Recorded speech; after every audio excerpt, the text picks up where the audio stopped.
I do not live in darkness. Darkness lives in me. Hey guys, this is Ghost, and welcome to another scary video.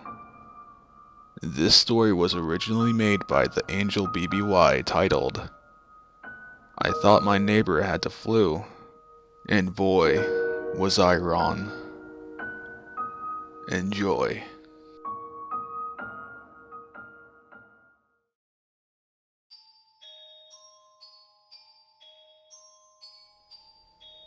When I was about 5, a man I'll call Eddie moved into my neighborhood. He was a pleasant sort of guy, good looking to my 5-year-old self, and most of the neighborhood kids really liked him. He was pretty young at the time, like someone who was just starting out in life. Though, when I think back on it now, I should have realized some 20-something-year-old being able to buy a house was fishy enough in and of itself. Regardless, Eddie was a real stand-up guy, the kind of neighbor that smiled when kids ran over his lawn on their bikes, the kind of guy who had full-size candy bars for us on Halloween. Of course, as I got older, Eddie seemed to come out of his house less and less. I always thought he'd get married someday, and he'd have a pretty wife and little kids that I could play with. But as the years went by, and we stopped seeing Eddie altogether, I knew that my stereotypical view of a happily ever after never really fit every person. In fact, it didn't fit most people. But I always figured Eddie was happy with whatever he was doing in that house, and that was what mattered. About a year ago was when things really changed. I started to see a sort of life pop back into Eddie's house. It looked like some young guy had moved in, and not much older than me. He looked so much like Eddie though, that I thought maybe he was Eddie's son. When Eddie found the time to have a kid was beyond me though. It must have been before he moved to the neighborhood. I think that was the first time I really spoke to anyone that had come in and out of Eddie's house. I mean, I never even really spoke to Eddie. Even on Halloween, the nights I'd be closest to him in distance, he never really said anything. So when Eddie's doppelganger, I'll call him Jesse, actually spoke to me one day, I couldn't help but feel we were going to be best buds. You're Max, right? Yeah. How'd you know that? I figured I already knew the answer to that. My dad told me. It kinda wanted me to know who my neighbors were. Of course, now when I think about it, I could never remember any of the other neighbors really speaking to Eddie. Uh-huh. Well, yeah, I'm Max. You got a name? Jesse. And that was it, really. Jesse and I started hanging out after that. We hung out on our roofs, played video games, went hiking out in this big national park that was close to where we lived. Part of me should have realized there was something about Jesse when we started taking those hikes though. As far as I was concerned, he'd only been living with his dad for a couple of months. Not that I could really verify as much, we only ever hung out at my house. And it was only when my parents were preoccupied or out of the house.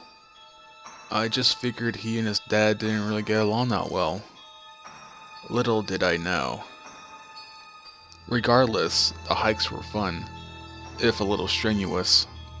For as little time as I thought Jesse had been in town, he sure knew a lot of the back trails, and caverns, and large expanses of tree coverage.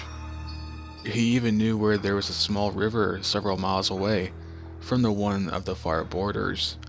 And we saw a few deer there once, before they spotted us and ran off. But that's not really the kind of stuff you think about when you feel like something is off about a person, especially someone you consider your best friend.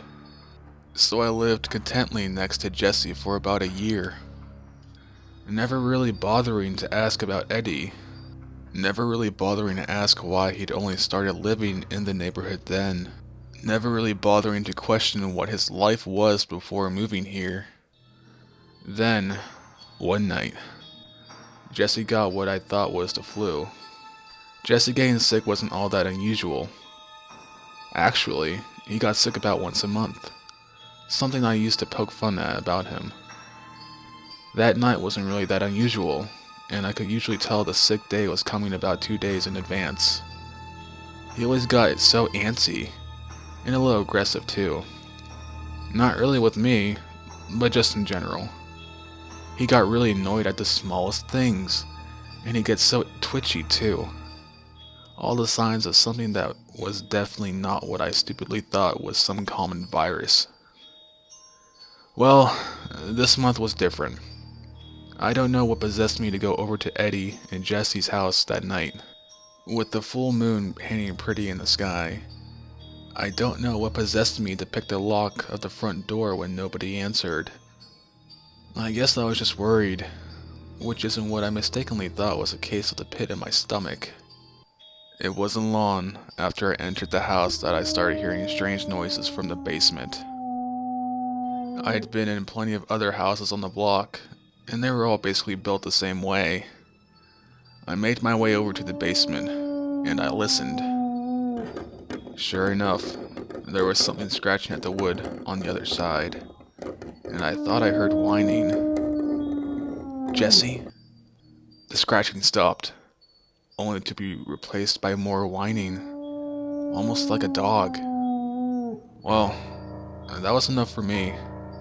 I decided that the family dog, something Jesse had mentioned, but never in depth, had been locked in the basement. Maybe it knew where Jesse and Eddie were. So I picked a lock. I'm pretty sure I've never had a near-death experience before, so I have nothing to compare this to. But in that moment,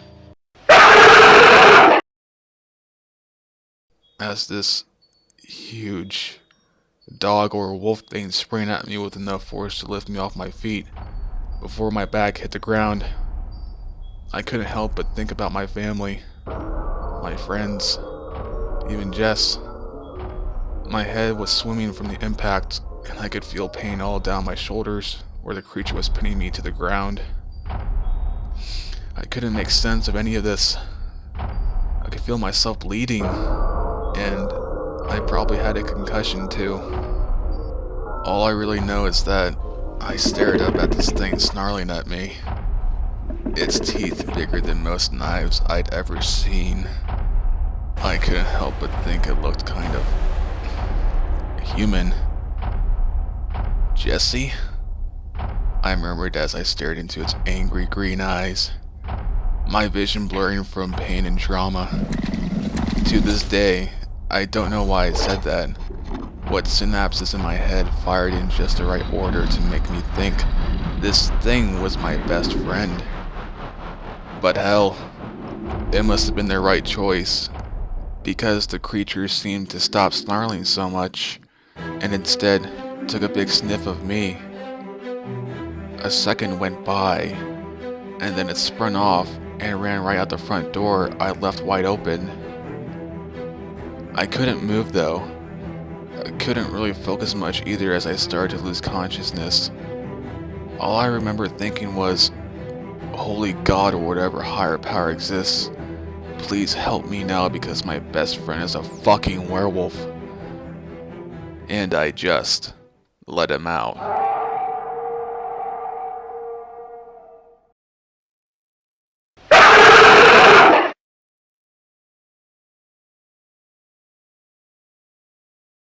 Hey guys, I hope you enjoyed the video. Please like and subscribe if you enjoyed watching it. I enjoyed making it. See ya, and stay safe.